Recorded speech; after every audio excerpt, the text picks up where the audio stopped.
بسم اللہ الرحمن الرحیم۔ شروع اللہ کے نام سے جو بڑا مہربان نہایت رحم کرنے والا ہے۔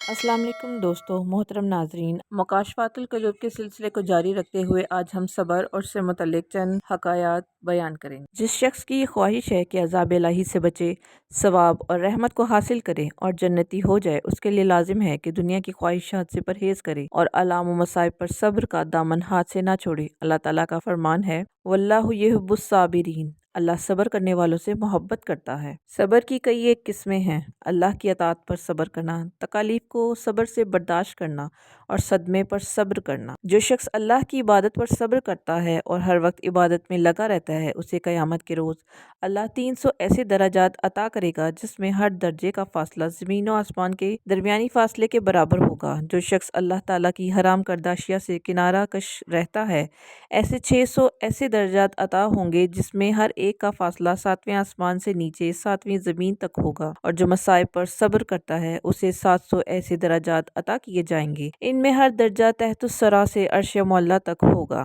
صبر سے متعلق ایک حکایت میں بیان کیا جاتا ہے، حضرت زکریا علیہ السلام کی جان کے در پہ یہودی ہوئے تو وہ شہر سے نکل کر جنگل میں چلے گئے۔ انہوں نے یہودیوں کو اپنا پیچھا کرتے دیکھ کر درخت سے کہا، مجھے پناہ دے۔ درخت چر گیا، اس میں آپ روپوش ہو گئے۔ جب یہودی اس درخت کے قریب پہنچے تو شیطان نے سارا واقعہ بیان کر کے انہیں درخت کو آری سے 2 لخت کرنے کا مشورہ دیا۔ چنانچہ انہوں نے ایسا ہی کیا۔ آپ کیوں آری سے چیر کر رکھ دیے گئے؟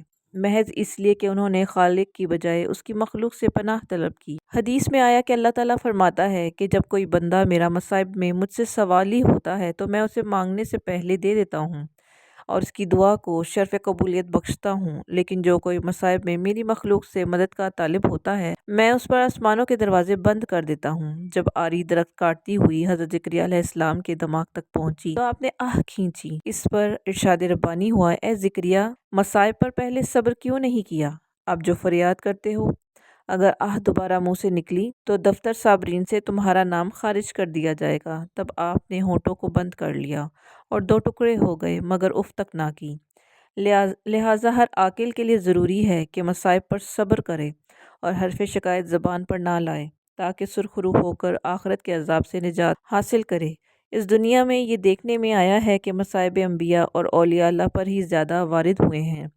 مصائب کے بارے میں جناب جنید بغدادی رحمۃ اللہ علیہ کا ارشاد ہے کہ مصائب عارفین کا چراغ، مریدین کی بیداری، مومن کی اصلاح اور غافلوں کے لیے ہلاکت ہے۔ اہل ایمان مصائب پر صبر کیے بغیر ایمان کی لذت کا مزہ نہیں چکھ سکتا۔ ارشاد نبوی صلی اللہ علیہ وآلہ وسلم ہے، جو شخص رات بھر بیمار رہا اور صبر کر کے اللہ تعالیٰ کی رضا کا طالب ہوا، ایسا شخص گناہوں سے ایسا پاک ہو جائے گا جیسا کہ پیدائش کے وقت تھا۔ لہٰذا بیماری میں عافیت طلب نہ کرنی چاہیے۔ جناب ضحاک کا فرمان ہے کہ جس شخص کو 40 راتوں میں سے ایک رات بھی ایسی نہ میسر آئی جس میں رنج نہ ہو، اس نے اللہ کے ہاں سے کیا خاک بھلائی حاصل کرنی ہے۔ حضرت معاذ بن جبل رضی اللہ تعالیٰ عنہ کا قول ہے کہ جب بندہ مومن بیمار ہو جاتا ہے تو اس کے بائیں کے فرشتے کو حکم ہوتا ہے کہ اس کے گناہوں کو لکھنا بند کر دو، اور دائیں والے سے کہا جاتا ہے بہترین نیکیاں اس کے نامہ اعمال میں درج کر۔ حدیث میں آیا کہ جب کوئی بیمار ہوتا ہے تو اللہ تعالیٰ اس کی طرف اسے دیکھنے کے لیے 2 فرشتے بھیج دیتا ہے۔ جب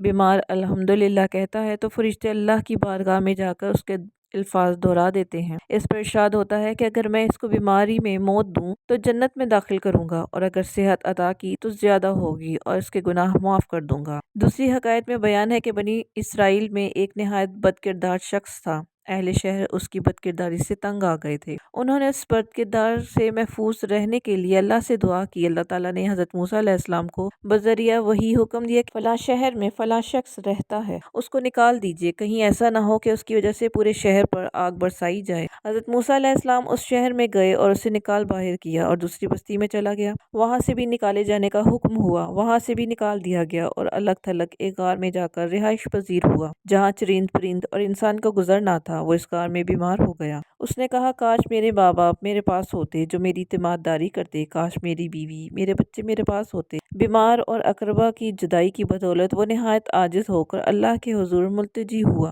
اے میرے رب، میں بدکار ہوں، میری بدکاری کی بدولت مجھے شہر اور بستی سے نکال دیا گیا، اب اس غار میں مجھے اپنی رحمت سے دور نہ رکھ، مجھے میرے گناہوں کی بدولت جہنم رسید نہ کر۔ اللہ تعالیٰ اس کی دلجوئی کے لیے ملائکہ کو اس کے والدین اور بیوی بچوں کی شکل میں بھیجا اور انہیں دیکھ کر خوش ہوا اور مر گیا۔ حضرت موسیٰ علیہ السلام کو حکم ہوا فلاں غار میں ہمارا دوست مر گیا، جا کر اس کی تجہیز و تکفین کرو۔ آپ نے وہاں جا کر اس شخص کو دیکھا جس کو شہر اور بستی سے بدر کیا تھا۔ آپ نے اللہ تعالیٰ سے عرض کی کہ یہ تو وہ شخص ہے جسے تمہارے حکم سے شہر اور بستی سے نکالا تھا۔ اس پر ارشاد ہوا اس نے عاجزی کی اور تکالیف پر صبر کیا اور گناہوں کی معافی مانگی، ہم نے اس کے گناہ معاف کر دیے۔ جب کوئی مسافر مسافری میں دنیا سے رخصت ہوتا ہے تو اس کے دم واپسی سے قبل اللہ تعالیٰ فرشتے اس کے عزیز و اقارب کے روپ میں بھیج دیتا ہے، جنہیں دیکھ کر وہ مسرور ہو جاتا ہے۔ موت کے بعد یہی فرشتے اس کے لیے دعائے مغفرت کرتے ہیں۔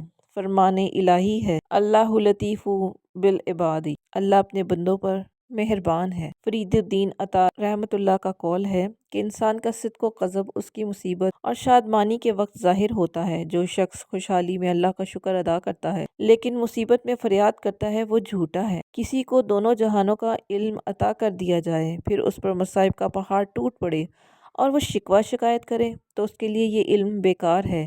ارشاد نبوی صلی اللہ علیہ وآلہ وسلم ہے، اللہ تبارک و تعالیٰ کا فرمان ہے، جو میری قضا پر راضی نہیں نہ میری عطا پر شکر کرتا ہے وہ میرے سوا کوئی اور رب تلاش کر لے۔ ایک اور حکایت میں بیان ہے، وہب بن حنبلہ سے روایت ہے، ایک نبی نے 50 سال اللہ کی عبادت کی، اس پر وحی نازل ہوئی، میں نے تجھے بخش دیا۔ نبی نے جواباً کہا کہ اللہ، میں نے تو کوئی گناہ ہی نہیں کیا، بخشش کس چیز کی ہوئی؟ اللہ نے اس کی ایک رگ بند کر دی جس کی تکلیف کی بدولت وہ ساری رات سو نہ سکا۔ صبح فرشتہ آیا تو اس نے رگ بند ہونے کی شکایت کی۔ اس پر فرشتہ بولا، اللہ تعالیٰ نے فرمایا ہے کہ تیری 50 سال کی عبادت سے یہ تیری شکایت بہتر ہے، کیونکہ تجھے اپنی عبادت پر بہت غرور تھا۔